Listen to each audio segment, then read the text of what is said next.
নমস্কার সুপ্রিয় দর্শক বন্ধু, আমি সুমিত। আমার বাগানে আপনাদের সবাইকে জানাই অনেক অনেক স্বাগত। আশা করি আপনারা সবাই ভালো আছেন এবং আপনাদের গাছেরাও খুব ভালো আছে। বন্ধুরা, এপ্রিল মাস তো শুরু হয়ে গেছে, কিন্তু এখনও কি আপনাদের বাগানের বেলি বা জুই গাছগুলোতে একটাও ফুলের কুড়ি আসছে না? গাছের কি কোনো রকম ভালো গ্রোথ হচ্ছে না?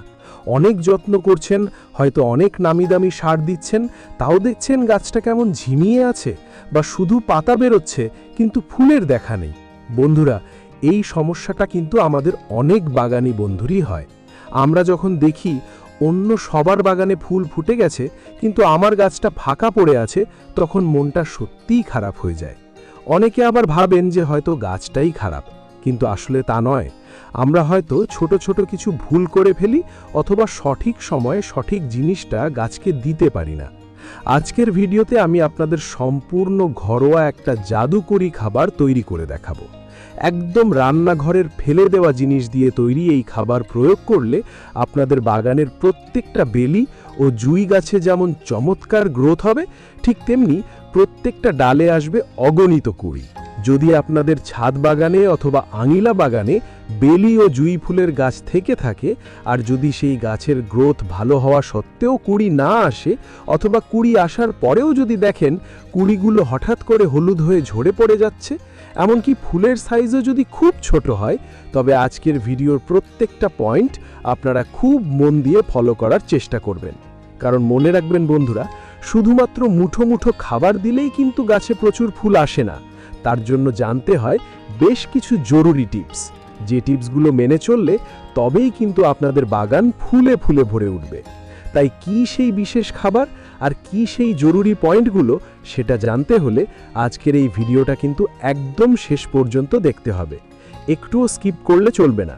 স্কিপ করলে কিন্তু আসল বিষয়গুলো আপনারা মিস করে যাবেন। বন্ধুরা, প্রথমেই বলি, বেলি ও জুই হলো মূলত গ্রীষ্মকালীন ফুল গাছ। শীতকালে এরা একদম ডরম্যান্সিতে থাকে, অর্থাৎ ঘুমিয়ে থাকে।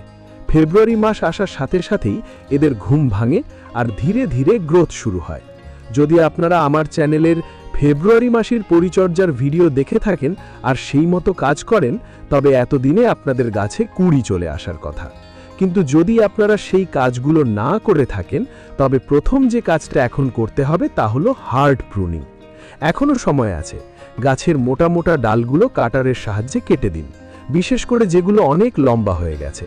আমি আপনাদের দেখাচ্ছি, দেখুন, ঠিক এই রকম জায়গা থেকে আমি ডালগুলো কেটে দিয়েছিলাম, আর এখন দেখুন পাশ থেকে কত সুন্দর সরু সরু নতুন ডাল বেরিয়েছে। আসলে পুরনো ডালে কিন্তু বেশি ফুল হয় না, নতুন ডাল মানেই কিন্তু এক ঝাঁক নতুন ফুল। হার্ড প্রুনিং করার পর গাছটাকে এক সপ্তাহের জন্য একটু ছায়ায় রাখবেন। তারপর যখন ছোট ছোট পাতা বা শুট বেরোতে শুরু করবে, তখন একে সকাল আর বিকেলের রোদে দেবেন। দুপুরের চড়া রোদে কিন্তু একদম দেবেন না। আর যাদের হার্ড প্রুনিং হয়ে গেছে, গাছ ঝোপালো হচ্ছে কিন্তু কুড়ি আসছে না, তারা করুন সফট প্রুনিং, অর্থাৎ ডগার দিকের কচি অংশগুলো হালকা করে কেটে দিন। এতে ওই ডগার পাশ থেকে নতুন দুটো ডাল বেরোবে আর তাতেই আসবে কুড়ি। সেই সাথে শুকিয়ে যাওয়া ডাল বা ফুল ফুটে যাওয়া বোটাগুলোকেও কিন্তু কাঁচি দিয়ে পরিষ্কার করে দেবেন। আর যে ডালগুলো খুব লম্বা হয়ে যাচ্ছে, সেগুলোকে হাত দিয়ে পিঞ্চিং করে দিন। কুড়ি আসার আগে পর্যন্ত এই পিঞ্চিং প্রসেসটা কিন্তু আপনাদের চালিয়ে যেতে হবে। সপ্তাহে একবার, অর্থাৎ 7 দিন অন্তর অন্তর এটি করবেন। তাহলেই দেখবেন গাছটা খুব দ্রুত ঝোপালো হয়ে উঠছে। দ্বিতীয় পয়েন্ট হলো রোদ। বেলি জুই গাছ কিন্তু রোদ খুব ভালোবাসে। গাছ যখন একটু বড় হয়ে যাবে বা নতুন ডাল বেরোবে, তখন একে অন্তত 5 থেকে 6 ঘন্টা কড়া রোদে রাখতেই হবে।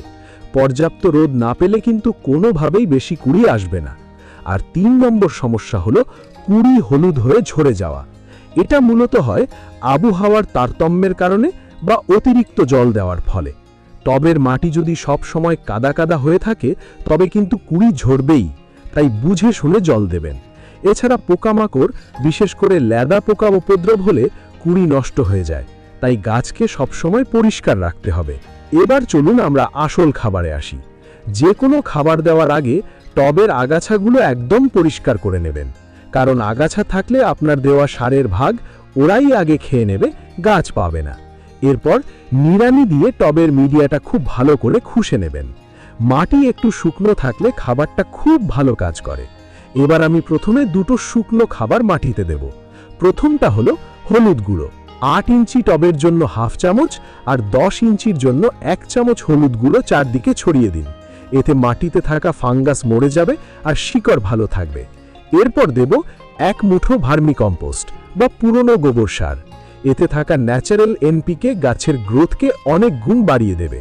এবার তৈরি করব সেই বিশেষ লিকুইড সার। এর জন্য আমাদের লাগবে একটা আলু। সম্পূর্ণ আলু নয়, শুধু আলুর খোসা। আমি একটা বড় আলুর খোসা ছাড়িয়ে 750 ml জলে ভিজিয়ে দিচ্ছি। এটা একটা এয়ারটাইট কন্টেনারে অথবা আপনারা 750 মিলির বোতলে ভরে ঢাকনা বন্ধ করে 3 দিন ছায়ায় রেখে পচাতে হবে। 3 দিন পর এই আলুর খোসা পচানো জলটা একটা ছাঁকনি দিয়ে ছেঁকে অন্য পাত্রে নেব। এখানে একটা গুরুত্বপূর্ণ টিপস, আপনারা যদি বেশি পরিমাণ আলুর খোসার এই তরল সারটি বানান তাহলে এটিকে ছাকার পর যে কোনো বড় বোতলে এটিকে স্টোর করে রাখতে পারবেন এবং যত বেশি এটি পুরনো হবে তত এর গুণমান অনেক বাড়বে। কিন্তু এটিকে অবশ্যই আগে ছেঁকে নিতে হবে, তারপর বোতলে ভরবেন। এবার এর সাথে মেশাবো 250 ml চা ধোয়া অথবা ডাল ধোয়া জল। বন্ধুরা, চা ধোয়া জলে প্রচুর পুষ্টি থাকে। আর এই মিশ্রণে আমি মেশাবো 1 চামচ ফ্রেশ দানাদার চা পাতা।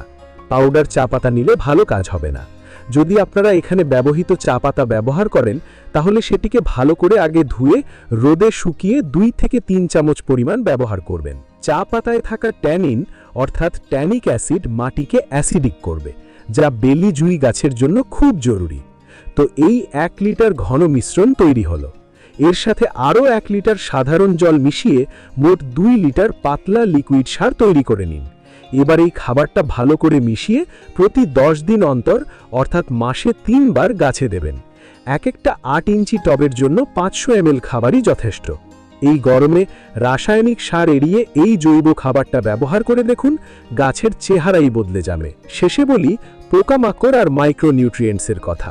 পোকা তাড়াতে 1 লিটার জলে 5 ml নিম তেল আর 1 চামচ শ্যাম্পু মিশিয়ে সপ্তাহে 2 বার স্প্রে করবেন।